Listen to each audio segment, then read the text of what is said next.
menyaksikan breaking news. Sesaat lagi kita akan menyaksikan terkait dengan polisi yang akan mengungkap terkait kasus pembunuhan Kepala Cabang Bank BUMN.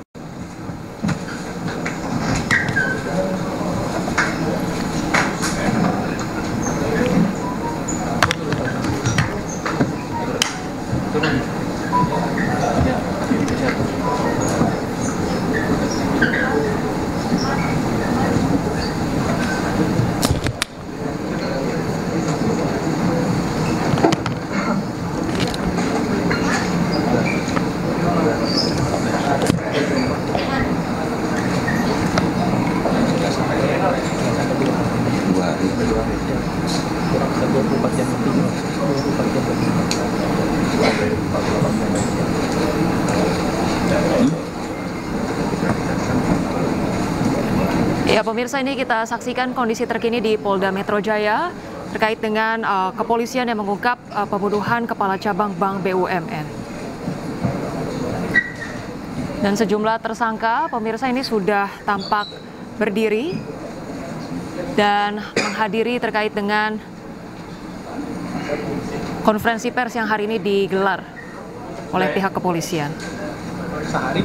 Kita ketahui bersama pemirsa, kepolisian saat ini telah didesak untuk segera mengungkap terkait dengan motif dibalik aksi komplotan penculik yang menghabisi nyawa Kepala Cabang Bank BUMN di Jakarta. Adapun diharapkan pemirsa pengungkapan motif kasus oleh Polda Metro Jaya dapat membantu pihak keluarga memikirkan langkah selanjutnya.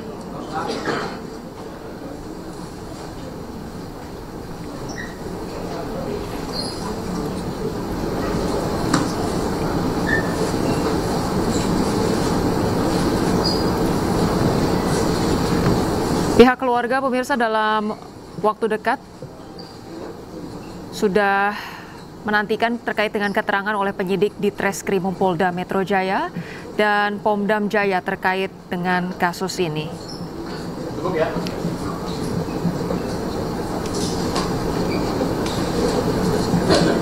Sebelumnya pemirsa, kepolisian telah meringkus sebanyak 15 orang terkait dengan kasus penculikan dan pembunuhan terhadap kepala cabang sebuah bank di Jakarta.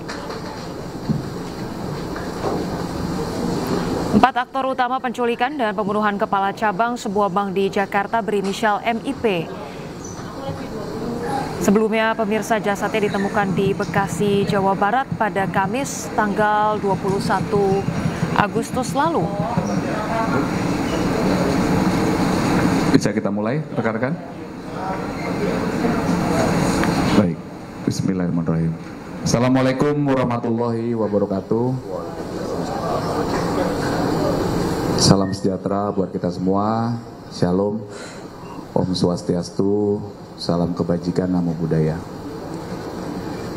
Yang kami hormati Bapak Dirreskrimum Polda Metro Jaya beserta tim, rekan-rekan Kasubdit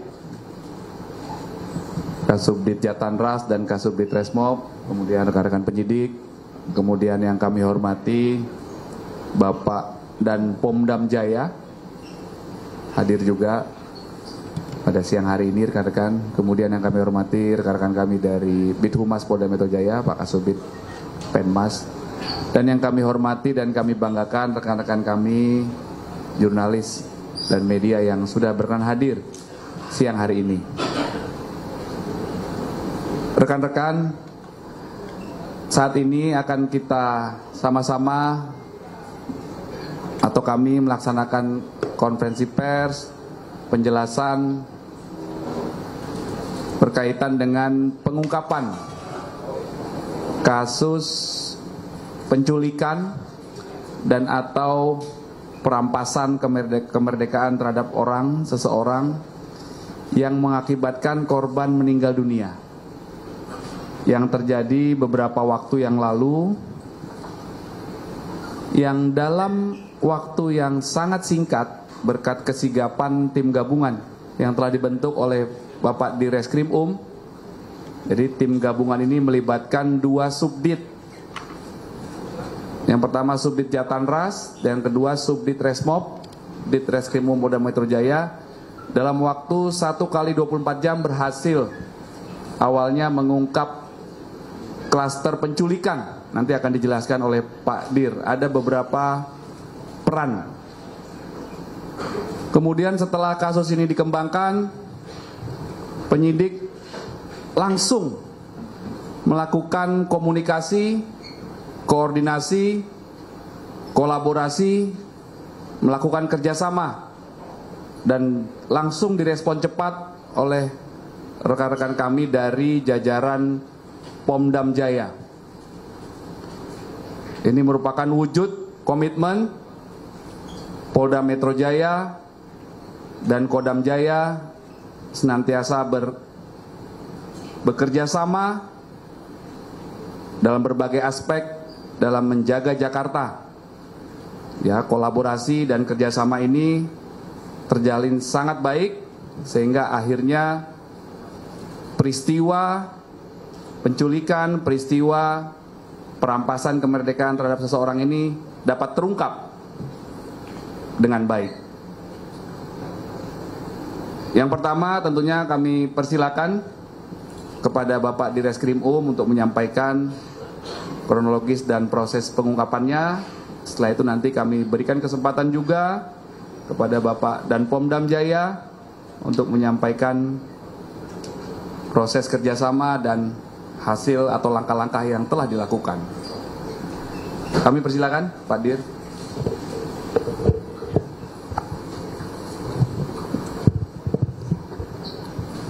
Bismillahirrahmanirrahim. Assalamualaikum warahmatullahi wabarakatuh. Selamat siang dan salam sejahtera bagi kita semua. Om Swastiastu, Namo Buddhaya, salam kebajikan. Yang kami hormati Pak Kabid Humas Polda Metro Jaya,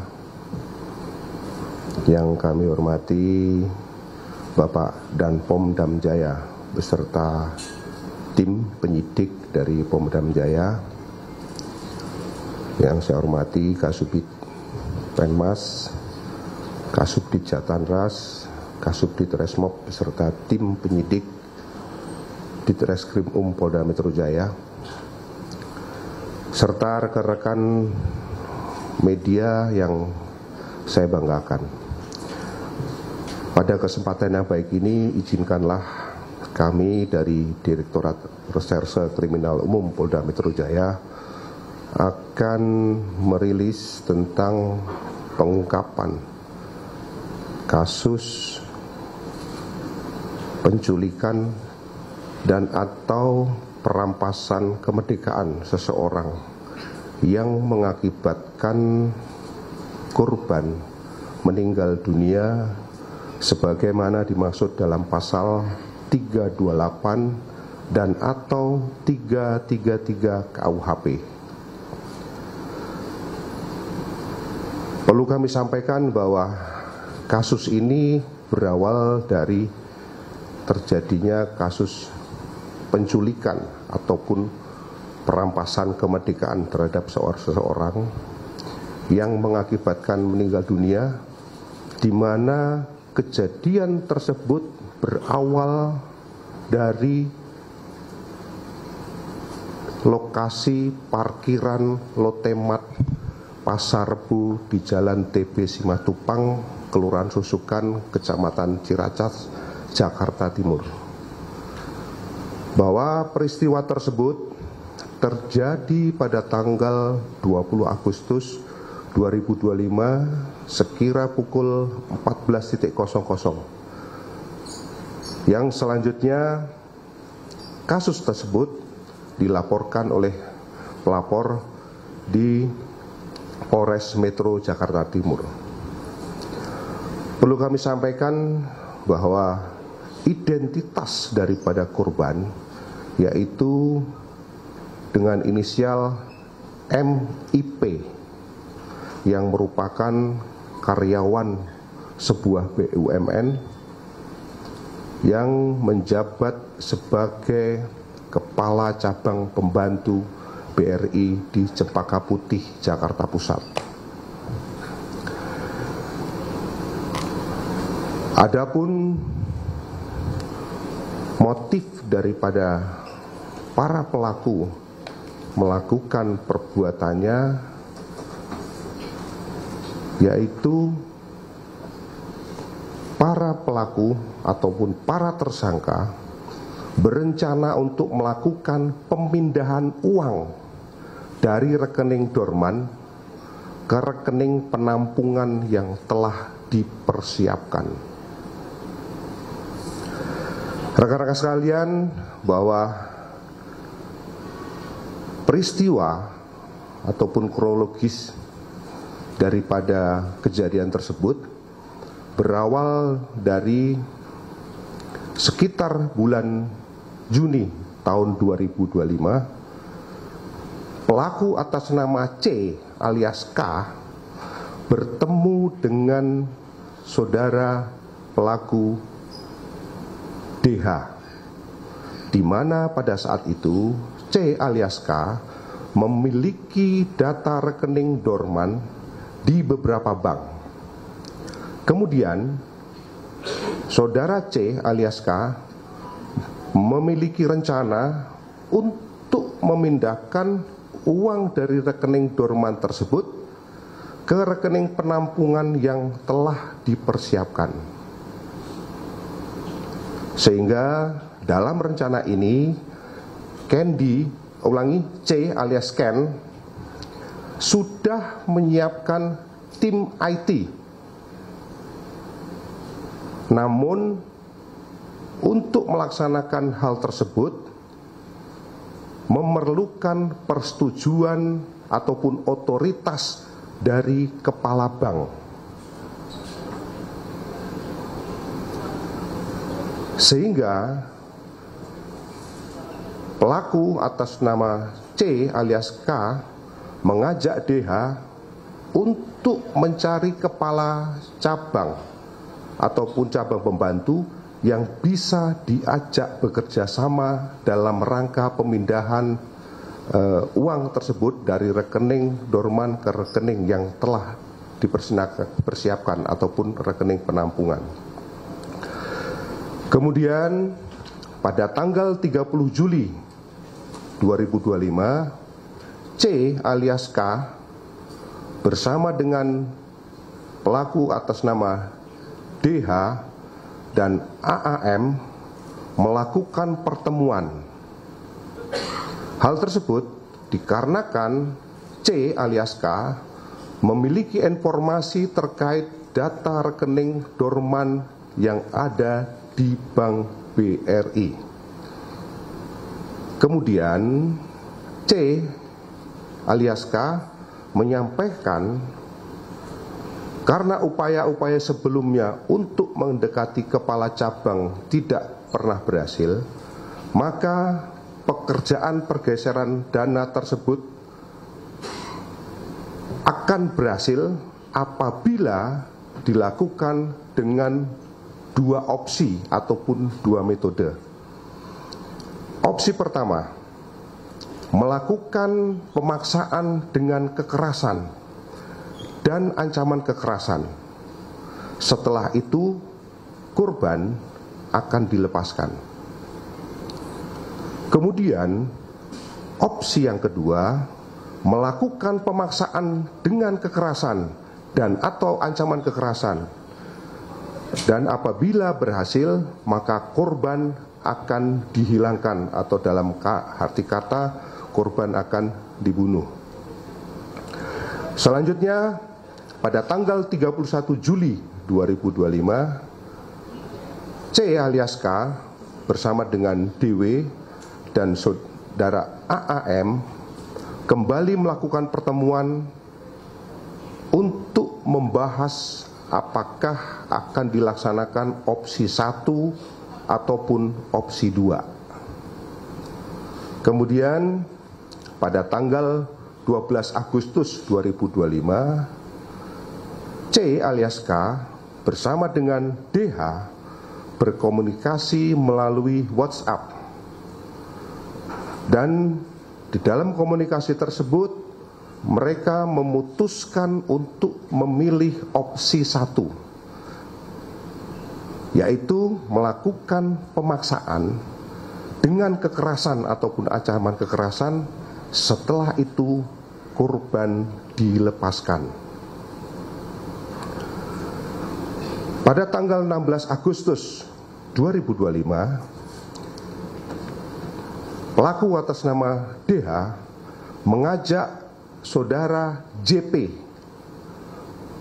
di mana pertemuannya dilaksanakan di salah satu tempat di sekitar kota wisata Cibubur, dan menanyakan apakah memiliki kenalan dari kelompok preman atau orang yang bisa membantu mereka dalam melaksanakan pekerjaan ini, boleh dari sipil ataupun boleh dari aparat. Selanjutnya, pada tanggal 17 Agustus 2025, sekitar pukul 09.00, pelaku atas nama JP menindaklanjuti permintaan saudara DH untuk mendatangi rumah saudara N. Setelah itu, sekitar pukul 20.00 di salah satu kafe di daerah kota wisata Cibubur dilakukan pertemuan kembali yang dihadiri oleh saudara DH, saudara JP, saudara AAM, dan saudara N. Jadi dalam pertemuan tersebut ada 4 orang yang hadir dengan tujuan untuk membahas terkait persiapan untuk dilakukan penculikan terhadap korban. Pada tanggal 18 Agustus 2025 dilaksanakan pertemuan kembali yang dihadiri oleh saudara DH, saudara AAM, saudara JP, dan saudara N di salah satu kafe di kota wisata di daerah Cibubur untuk membahas persiapan penculikan. Di dalam pertemuan tersebut, DH dan AAM bertugas untuk menyiapkan tim yang akan mencari alamat korban serta mengikuti korban, di mana dalam tim tersebut terdiri dari 5 orang. Ulangi, terdiri dari 3 orang. Yang pertama adalah saudara R, saudara E, dan saudara B. Kemudian JP, saudara JP, menyiapkan tim untuk membantu membuntuti korban, yaitu dengan inisial saudara AW, serta menyiapkan tim yang akan melakukan penculikan terhadap korban. Setelah itu, saudara N menghubungi saudara FH yang bertugas ataupun yang disiapkan untuk tim yang akan melakukan penculikan terhadap korban. Kemudian pada tanggal 19 Agustus 2025 sekitar pukul 10.00 saudara F menghubungi saudara E dan mereka sepakat bertemu di seputar daerah di Cijantung. Tidak lama setelah itu, saudara E datang bersama saudara B, saudara R, dan saudara A. Kemudian, saudara F menunjukkan foto kepada tim saudara E, lalu memberitahukan untuk menjemput paksa orang tersebut dan mengantarkannya kepada tim yang dipersiapkan oleh saudara JP. Selain itu, tim yang memiliki tugas untuk membuntuti dan tim yang bertugas untuk melakukan penculikan terhadap korban, saudara D dan saudara AEM dan saudara JP memiliki safe house yang mana lokasi safe house tersebut diharapkan untuk bisa memaksa korban untuk melakukan kegiatan pemindahan dana.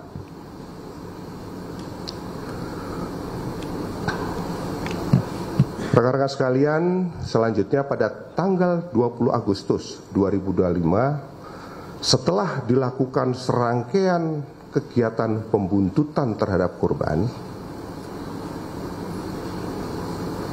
kemudian pada saat sekitar pukul 15.30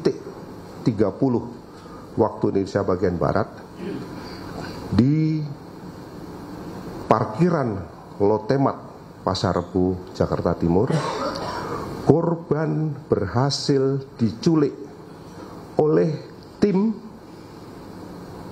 yang berisi pelaku saudara E, saudara R, saudara B, saudara R, dan saudara A. Di mana di dalam penculikan tersebut, kelima orang pelaku menggunakan kendaraan Avanza warna putih. Ini yang terekam di CCTV, rekan-rekan sekalian. Dan selanjutnya, setelah berhasil melakukan penculikan, dibawa pergi untuk diserah terimakan kepada tim lain, yaitu tim yang berisi pelaku JP, pelaku N, pelaku atas nama U, dan pelaku D. Di mana di dalam serah terima tersebut, korban yang tadinya di Avanza warna putih digeser ke mobil Fortuner warna hitam, tepatnya di wilayah Kemayoran, Jakarta Pusat, sekitar pukul 21.00. Selanjutnya, dari pukul 21.00, setelah korban berada di penguasaan tim saudara JP, N, U, dan D untuk menunggu tim penjemput yang dipersiapkan oleh saudara C alias K, yang rencananya akan dibawa ke safe house yang telah disiapkan. Karena tim penjemput tidak kunjung datang, sedangkan pada saat itu korban kondisi sudah dalam keadaan lemas. Akhirnya korban dibuang di daerah Serang Baru, Cikarang, dalam keadaan kondisi kaki maupun tangan masih terikat dan mulut dalam kondisi terlakban atau dilakban. Selanjutnya pada tanggal 21 Agustus 2025 sekitar pukul 05.30,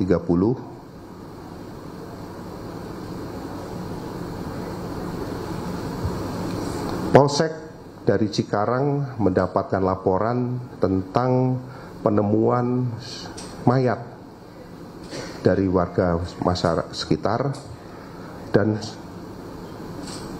selanjutnya dilakukan penanganan dan olah TKP. Kemudian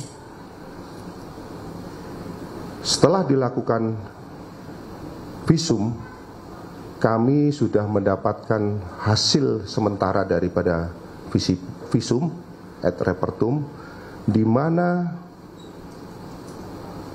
korban meninggal diakibatkan karena kekerasan benda tumpul pada leher yang menekan jalannya nafas dan pembuluh nadi besar, ya, pembuluh nadi besar, sehingga menimbulkan ataupun menyebabkan mati lemas. Namun hasil tersebut masih belum final karena kami masih menunggu hasil pemeriksaan toksikologi. Rekan-rekan sekalian, selanjutnya tim gabungan dari Subdit Resmob dan Jatanras setelah melakukan serangkaian penyelidikan dan pendalaman dengan mengumpulkan keterangan saksi-saksi maupun alat bukti yang ada, alhamdulillah akhirnya kami berhasil mengamankan sebanyak 15 orang tersangka, di mana dari 15 tersangka tersebut kami membagikan menjadi 4 kategori clustering atau 4 kategori atau 4 klaster. Klaster yang pertama yang merupakan otak perencana pelaku penculikan, ini terdiri daripada 4 orang. Adapun identitasnya adalah C alias K, di mana peran daripada C alias K ini adalah mengatur dan menghadiri pertemuan dengan pelaku DWI. Kemudian yang kedua, menyiapkan rencana dan menyiapkan tim IT untuk perpindahan uang dari rekening dorman ke rekening penampungan. Kemudian peran yang ketiga adalah mencari ataupun yang pelaku C ini memiliki informasi tentang rekening-rekening dorman yang ada di bank.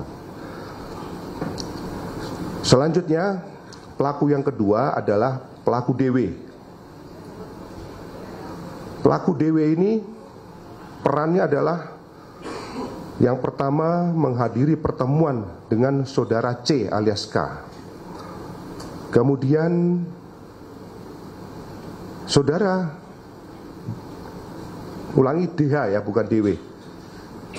Saudara DH menghubungi saudara JP untuk mencari tim penculik. Kemudian yang berikutnya menyiapkan tim yang bertugas untuk membuntuti korban. Kemudian yang berikutnya lagi, saudara DH yang merencanakan penculikan terhadap korban. Kemudian yang berikutnya lagi, memberikan uang sebesar 60 juta kepada JP untuk operasional daripada penculikan.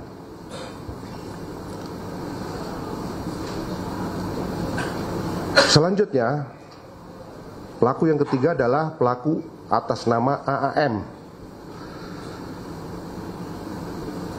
Ini berperan untuk menghadiri pertemuan bersama saudara C alias K dan saudara DWI. Ulangi, saudara DH.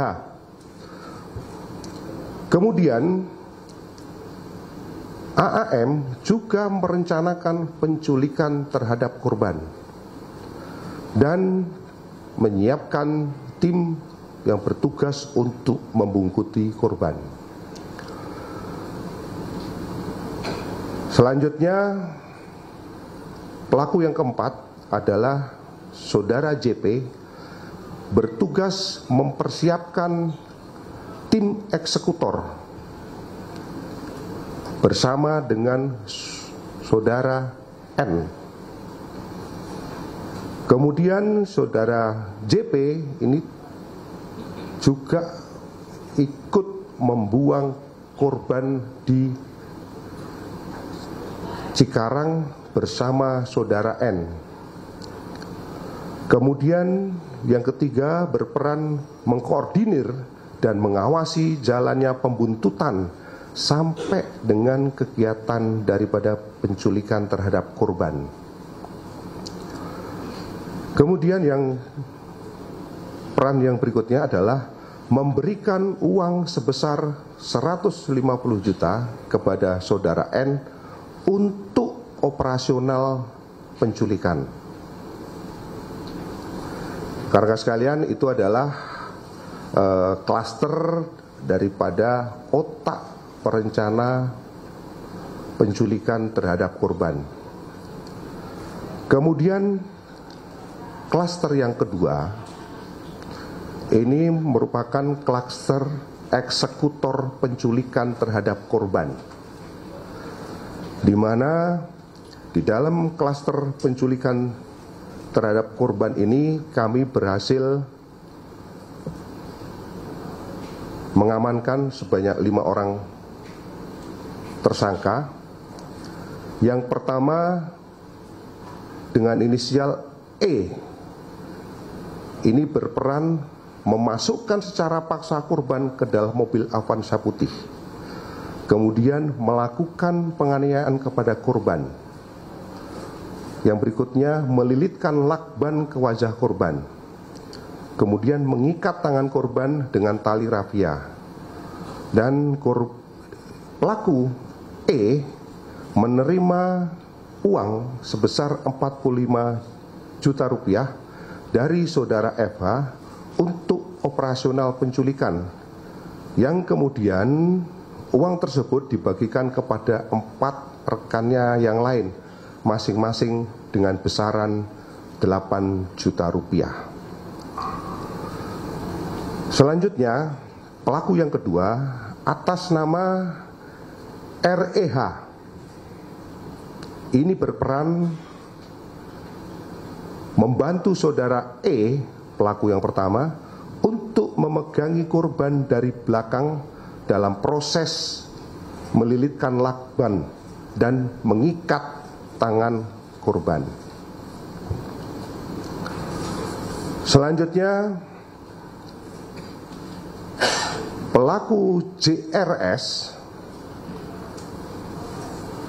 ini berperan untuk membantu saudara E memegangi tangan korban dari kanan, ya, bagian tangan bagian kanan, dalam proses melilitkan lakban dan mengikat tangan korban.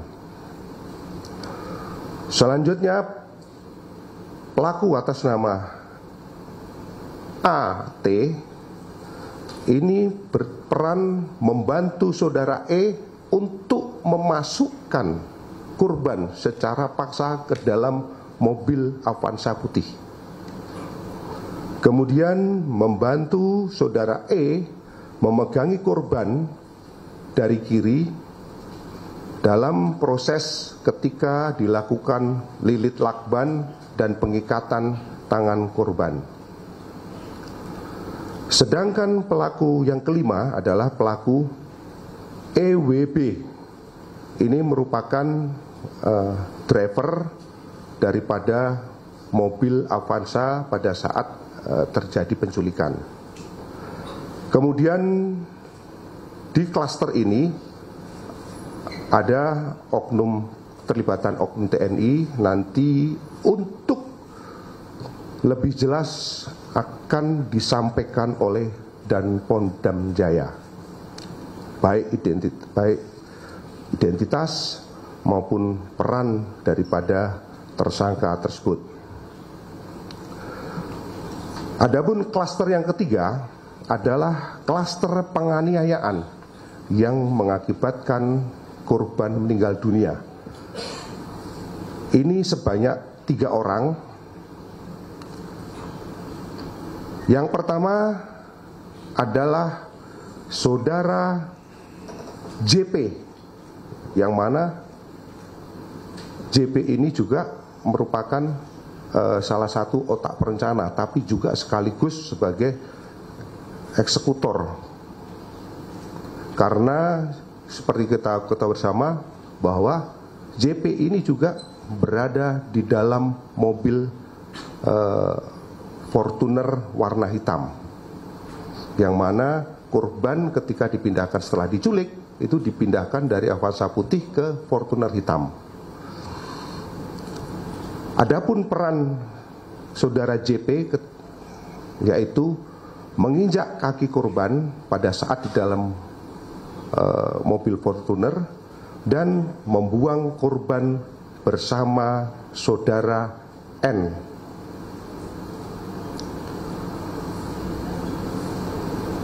Tersangka yang kedua adalah saudara MU. Ini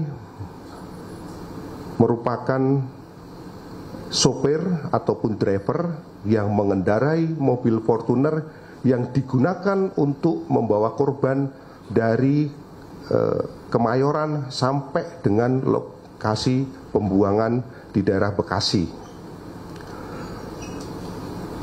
Kemudian yang ketiga adalah saudara DSD. Ini merupakan driver juga yang tadi bergantian dengan saudara MU. Jadi ini driver Fortuner karena bergantian. Jadi pada saat di dalam mobil tersebut karena terjadi penganiayaan, si MU ini nggak kuat pada saat nyupir karena sedikit oleng, sehingga digantikan oleh saudara DS. Kemudian di dalam klaster ini terdapat satu tersangka yang merupakan oknum TNI, nanti akan dijelaskan detail oleh Dan Pomdam Jaya. Kemudian yang klaster keempat yaitu klaster surveillance ataupun orang yang bertugas membuntuti korban. Ini berhasil kita tangkap sebanyak 4 orang. Yang pertama adalah saudara AW, kemudian yang kedua adalah saudara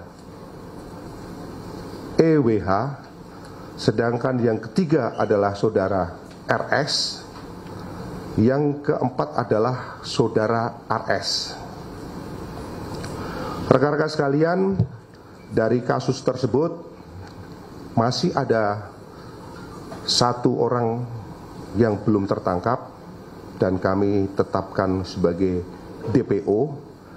Ini dengan inisial EG. Ini perannya adalah sebagai tim yang masuk dalam kategori klaster 4 yang dimana ikut membuntuti korban. Ini adalah DPO-nya, mungkin nanti silahkan nanti bisa di zoom. Tersangka atas nama EG.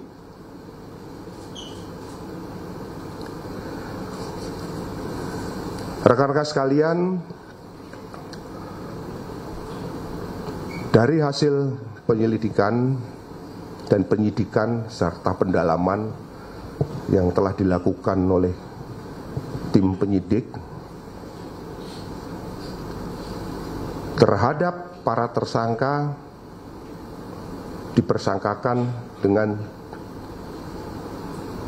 pasal tindak pidana penculikan dan atau merampas kemerdekaan orang sebagaimana dimaksud dalam pasal 328 dan atau 33 ayat 3 yang mana ancaman hukumannya adalah selama-lamanya 12 tahun. Mungkin ini yang perlu kami sampaikan dari kami, Direktorat Reserse Kriminal Umum Polda Metro Jaya. Selanjutnya kami kembalikan kepada Bapak Kabid Humas. Terima kasih. Baik, terima kasih Pak Direskrim Selanjutnya kami persilakan kepada Bapak dan Pomdam Jaya untuk memberikan penjelasan. Kami persilakan, Pak. Assalamualaikum warahmatullahi wabarakatuh. Yang terhormat Kabid Humas, Direskrim serta rekan-rekan media sekalian. Pertama, kami sampaikan bahwa pimpinan TNI Angkatan Darat memberikan atensi terhadap terjadinya perkara ini dan berkomitmen untuk menyelesaikan perkara ini dengan tegas dan sesuai dengan aturan hukum yang berlaku. Selanjutnya, yang kedua, kami izin menyampaikan kaitannya dengan kronologis kejadian sekaligus peran dari oknum TNI Angkatan Darat yang terlibat dalam perkara ini. Kami mulai pada hari Minggu pada tanggal 17 Agustus 2025, Saudara JP mendatangi rumah Saudara N yang tadi sudah dijelaskan oleh Bapak Direskrim dan Saudara N ini merupakan oknum TNI Angkatan Darat dengan pangkat sersan kepala. Selanjutnya, pada pertemuan tersebut, Saudara JP menawarkan pekerjaan kepada Serka N untuk menjemput seseorang untuk dihadapkan kepada bosnya, yang diketahui bahwa bosnya tersebut atas nama Saudara DH. Selanjutnya, pada tanggal 18 Agustus 2025, Serka N menelpon kepada Kopda F, ini juga merupakan oknum Angkatan Darat, untuk meminta Kopda F membantu melaksanakan kegiatan penjemputan terhadap seseorang yang diminta oleh Saudara DH tadi. Pada saat itu, Serka N meminta Kopda F untuk datang dan bertemu di sebuah kafe di wilayah Jakarta Timur. Dan pada saat itu, Saudara JP sudah berada di kafe. Jadi mereka sudah ada bertiga berdasarkan hasil pemeriksaan saksi. Kemudian pada saat mereka sudah berkumpul, kemudian Saudara JP menjelaskan kepada Kopda F tentang pekerjaan yang akan dilakukan dan pekerjaan tersebut ada imbalannya. Selanjutnya, pada tanggal 19 Agustus, sekira pukul 9.30 WIB, Serka N kembali menghubungi Kopda F dan menanyakan kembali apakah Kopda F bersedia atau tidak menerima tawaran yang sudah ditawarkan kemarin. Selanjutnya, Kopda F bersedia menerima tawaran tersebut dan bertugas untuk mengumpulkan tim yang akan digunakan untuk menjemput korban. Pada saat pertemuan tersebut, Kopda F meminta uang operasional sejumlah 5 juta rupiah dan pada saat itu disanggupi oleh Serka N dan uang tersebut dari pemberian Saudara JP. Selanjutnya, pada hari Rabu tanggal 20 Agustus, Serka N bertemu dengan Saudara JP di salah satu bank swasta di wilayah Jakarta Timur. Saat itu Saudara JP menyerahkan sejumlah uang tunai sebanyak 95 juta rupiah yang akan digunakan untuk kegiatan tersebut. Selanjutnya, setelah diterima oleh Serka N, uang tersebut dibawa dan diberikan kepada Kopda F di sebuah kafe di wilayah Rawamangun. Kemudian setelah Kopda F menerima uang, kemudian Kopda F menghubungi saudara EW untuk bertemu di sebuah kafe. Kemudian setelah dihubungi, saudara EW datang bersama dengan 4 orang lainnya dengan inisial saudara AT, saudara JR, saudara RA, dan saudara EW dengan menggunakan mobil Avanza warna putih.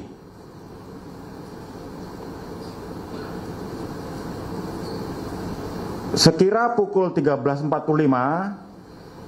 saudara JP memberikan informasi kepada Kopda F bahwa korban berada di sebuah perbelanjaan di wilayah Pasar Rebo, Jakarta Timur. Selanjutnya, Kopda F dengan menggunakan mobil yang lain bersama saudara EW dan kawan-kawan lainnya 4 orang yang menggunakan mobil Avanza warna putih bergerak menuju ke pusat perbelanjaan yang berada di wilayah Jakarta Timur. Selanjutnya, saudara EW memarkirkan kendaraannya di samping kendaraan korban.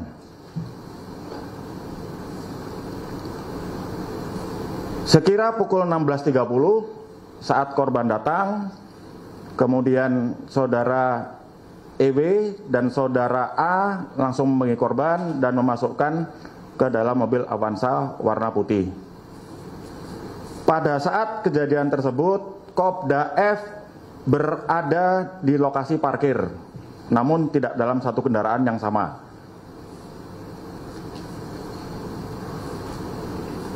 Selanjutnya, setelah korban berhasil dibawa, dalam perjalanan beberapa kali Kopda F menelpon saudara JP dan menanyakan mana tim yang akan menjemput. Namun, tim yang akan menjemput dan yang sudah dijanjikan kepada saudara JP itu tidak kunjung datang. Sehingga pada saat itu Kopda F sempat mengancam kepada saudara JP, apabila tidak ada tim yang menjemput, maka korban akan diturunkan. Kemudian saudara EW mengirimkan Sherlock kepada Kopda F dan meneruskan Sherlock tersebut kepada saudara JP sehingga mereka bertemu di bawah flyover di daerah Kemayoran. Pada saat di bawah flyover Kemayoran sekira pukul 19.45, saudara EW dan kawan-kawan 4 orang bertemu dengan Kopda F dan saudara JP, Serka N, dan saudara U yang mengendarai mobil Fortuner warna hitam. Selanjutnya korban dipindahkan dari mobil Avanza warna putih ke dalam mobil Fortuner warna hitam.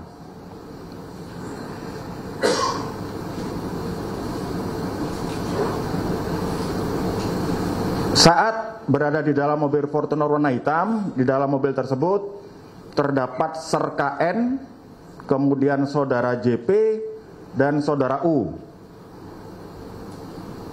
Pada saat di perjalanan, korban yang sudah dalam kondisi terlakban melakukan pemberontakan dan berupaya untuk melakukan perlawanan. Dan pada saat itu Serka N ikut memegangi korban, menahan dada korban agar korban tidak berontak. Selanjutnya saudara JP dan Serka N menunggu informasi dari saudara DH terkait tim yang akan menjemput korban.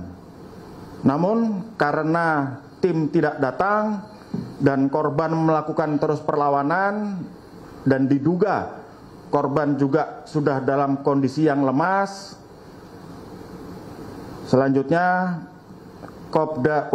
Serka N dengan mengendarai mobil Fortuner warna hitam berhenti di sebuah areal persawahan dan menurunkan korban dengan cara memegang bagian kepala, sementara saudara JP itu mengangkat di bagian kaki dan korban dibuang sekitar 2 meter dari mobil yang mereka kendarai.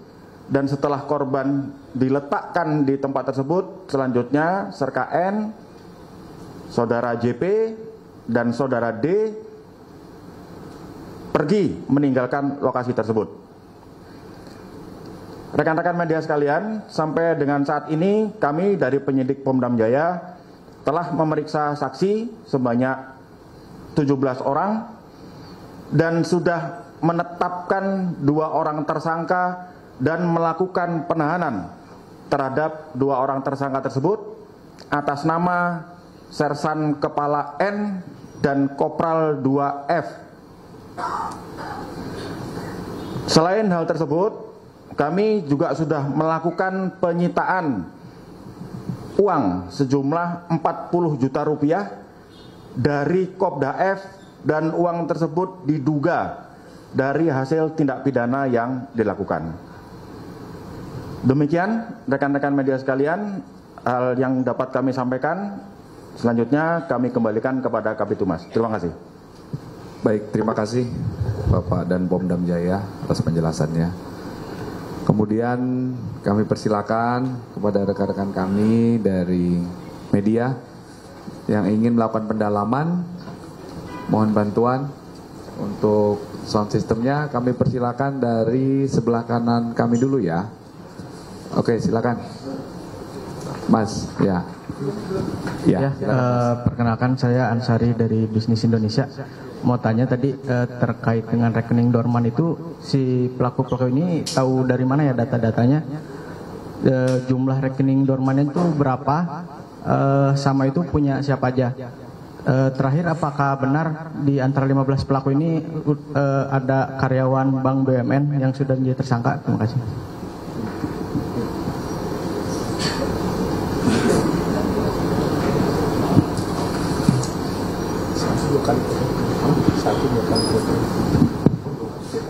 Dia ada di perencanaan, dia ada di ngomong, dia ada juga.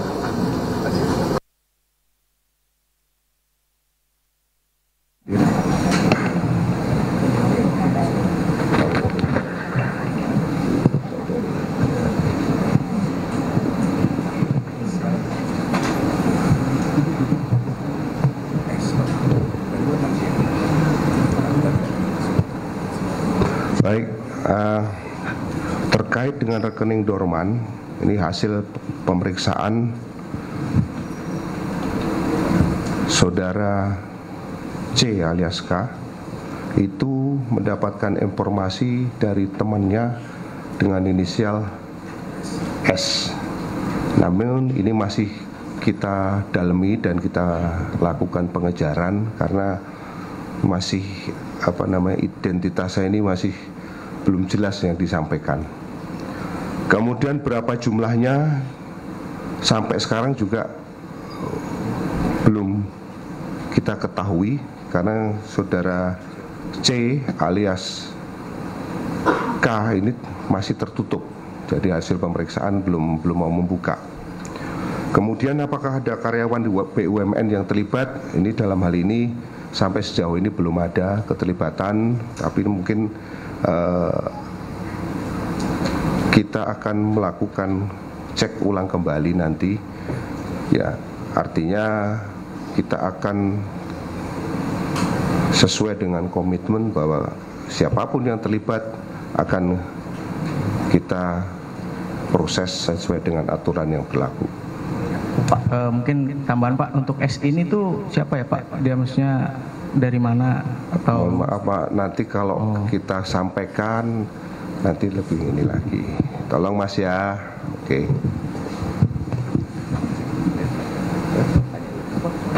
Di atasnya. Izin Pak, saya Wildan Noviansa dari Detikom. Ada dua pertanyaan Pak. Yang pertama, penegasan aja itu kan dari hasil visum ada beberapa luka di tubuh korban ya Pak ya. Ini tindak kekerasan yang dilakukan para tersangka itu apa aja? Terus dilakukannya itu apakah di saat di mobil Avanza juga dilakukan, apa pas Fortuner aja gitu loh.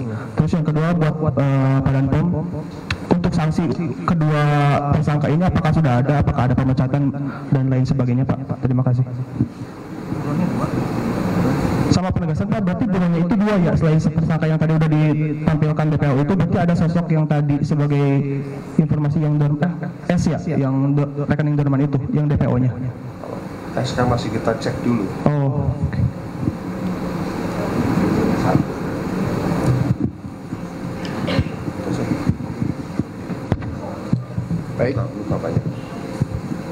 Baik, kami akan menjawab pertanyaan dari teman-teman dari Detikom bahwa benar bahwa pada saat di mobil Avanza terjadi pemukulan yang dilakukan oleh tim yang kami katakan tim penculik di lakban. Pada saat di lakban tersebut, di lakban kemudian diikat, si korban ini melakukan perlawanan.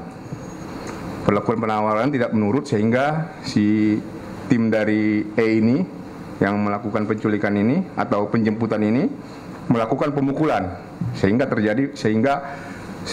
sampai dia lemas sehingga bisa dilakukan mengikat tangannya dan melakban matanya. Kemudian setelah diserahkan kepada tim mobil Fortuner, korban juga dipukuli karena memang korban ini memberontak terus, tidak menurut hasil investigasi kami atau penyidikan kami, sehingga korban ini terus dipukulin sehingga lemas, sehingga tidak berdaya lagi, kemudian dibuang. Yang menurut pengakuan para tersangka pada saat dibuang masih bergerak tapi sudah lemas. Demikian, terima kasih. Oke.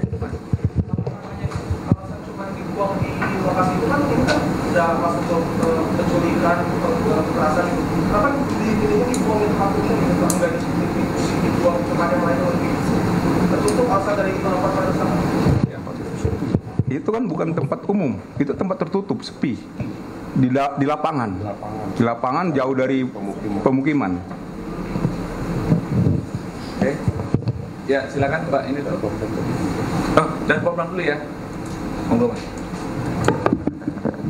Terima kasih Mas. Kalau terkait dengan masalah sanksi pemecatan, tentunya ada mekanisme yang harus ditempuh, dan ini kita sedang masih dalam tahapan di kegiatan penyidikan. Adapun untuk mekanisme pemecatan itu nanti merupakan kewenangan dari pengadilan militer, apakah yang bersangkutan ini diberikan hukuman tambahan pemecatan atau tidak. Jadi merupakan kewenangan dari pengadilan. Demikian. Baik, ya silakan Pak. Izin Pak, Ayu dari Tirto. Mau tanya Pak, tadi kan tersangka itu punya data rekening Dorman ya. Nah itu kenapa akhirnya dipilih Kacap BRI Cempaka Putih ini? Terus kedua, apakah memang dia megang data Dorman itu memang karena sudah ahlinya gitu dalam hal ini? Dia sudah memang pernah melakukan hal serupa atau gimana?